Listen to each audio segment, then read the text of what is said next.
आज मैं नेताजी का चश्मा पाठ का संक्षिप्त सार प्रस्तुत करने वाली हूँ। नेताजी का चश्मा, कक्षा 10 हिंदी ए।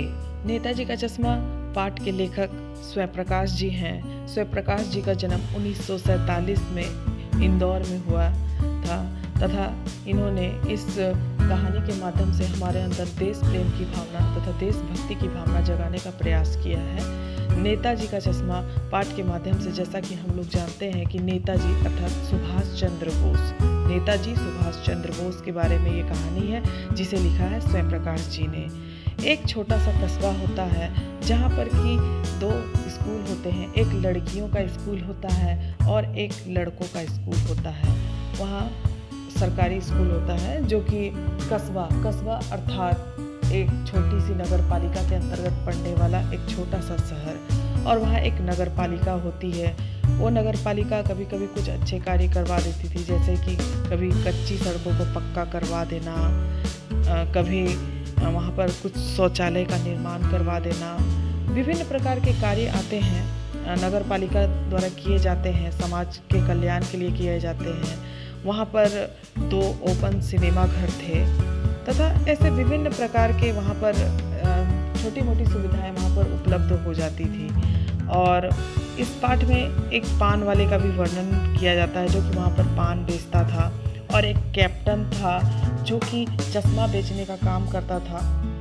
वो कैप्टन बहुत ही दुबला पतला और बहुत ही मरियल सा अर्थात बहुत ही कमज़ोर सा था, और वह सर पर गांधी टोपी पहनता था और वह चश्मा बेचने का काम करता था। तो इस प्रकार से ये कहानी के केंद्र बिंदु है के मुख्य पात्र हैं जिनसे कि कहानी आगे बढ़ती है। नेताजी की मूर्ति के बारे में यहाँ पर कुछ बात बताना चाहती हूँ कि नेताजी की मूर्ति जो थी वो संगमरमर पत्थर से बनी हुई थी। एक उच्च अधिकारी का वहाँ जब आते हैं वो नगर पालिका में तो बहुत ही उत्साहित होते हैं और वो एक नेताजी का मूर्ति बनाने का वहाँ फैसला लेते हैं, और वहाँ कस्बे के चौराहे पर एक नेताजी की मूर्ति को स्थापित करने का प्रयास करते हैं तथा वहाँ के एक ड्राइंग टीचर को वो कार्य सौंपा जाता है कि इस मूर्ति का निर्माण करवाए, लेकिन मूर्तिकार उसमें चश्मा बनाना भूल जाता है। लेकिन कैप्टन के अंदर इतनी देशभक्ति की भावना थी, कैप्टन एक चश्मा वाला था लेकिन उसके अंदर देशभक्ति की भावना थी, इस कारण से वो उस मूर्ति में चश्मा लगा देता है। क्योंकि मूर्तिकार तो चश्मा बनाना भूल ही जाता है, लेकिन उसको ऐसा लगता है, कैप्टन को ऐसा लगता है कि नेताजी की मूर्ति बिना चश्मे की उनको अपमान लगता है, इसलिए वो सम्मान के लिए, अपने देश प्रेम के लिए, नेताजी के प्रति देशभक्ति के लिए उसमें चश्मा लगाता है। वो बहुत ही गरीब रहता है, इसीलिए जब भी उसके किसी ग्राहक को चश्मा पसंद आता है तो वो चश्मा उसे दे देता है और उसमें अलग फ्रेम का चश्मा लगा देता है। इसीलिए उसमें चश्मा बदलता रहता है। मूर्ति में कभी चौकोर फ्रेम का चश्मा लगता है तो कभी गोल फ्रेम का चश्मा लगता है, क्योंकि वो उसे बेच देता है अपने ग्राहक को। वो गरीब था लेकिन उसके मन में देशभक्ति की भावना थी, उसके मन में देश प्रेम की भावना थी। और एक हवलदार साहब थे जो कि उस कस्बे से गुजरते थे, हर 15वें दिन में अपने कार्य से गुजरते थे। वहाँ एक पान वाला था और वहाँ पर वो रुकते थे और वहाँ वो पान खाते थे, और वो उन्हें ये बहुत ही कौतूहल भरा लगता था कि ये मूर्ति तो संगमरमर पत्थर की है लेकिन यहाँ चश्मा ओरिजिनल कैसे आया। तब पान वाला सारी बातें उन्हें बताता है, तो उन्हें ये देख करके बहुत अच्छा लगता है कि एक चश्मा वाला जो है वो देश प्रेम की मिसाल कायम कर रहे हैं, और उनसे वो बहुत ही प्रभावित होते हैं।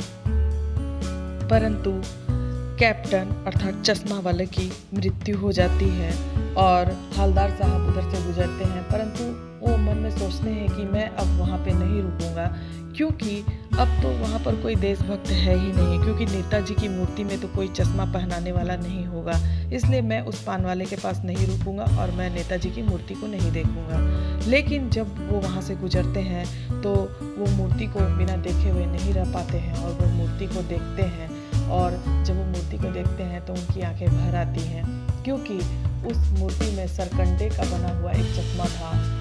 जैसे कि कोई बच्चे खेल खेल में कोई चश्मा बना देते हैं, उस प्रकार का चश्मा उसमें लगा हुआ था। इस प्रकार हम संक्षिप्त रूप में ये देखते हैं कि नेताजी का चश्मा पाठ के माध्यम से लेखक ने हमें नेताजी के प्रति भक्ति भावना और देश के प्रति भक्ति भावना जगाने का प्रयास किया है कि भले ही कोई जितना भी गरीब हो, चाहे जितना भी आर्थिक रूप से तंगी हो, लेकिन देश प्रेम की भावना एक ऐसी चीज़ है जो कोई किसी से मिटा नहीं सकता है। वो कैप्टन लंगड़ा था, वो बहुत ही दुबला पतला था, वो बहुत ही गरीब था, लेकिन उसके मन में देश प्रेम की भावना थी। उसी प्रकार से हमें भी अपने जीवन में देश प्रेम को जगाना चाहिए और देशभक्ति को जगाना चाहिए और देश प्रेम करना चाहिए। इस पाठ के माध्यम से हमें देश प्रेम की शिक्षा मिलती है, देशभक्ति की शिक्षा मिलती है और हमें भी अपने जीवन को अपने देश प्रेम में समर्पित करना चाहिए, अपने देश के लिए सर्वस्व समर्पित करना चाहिए।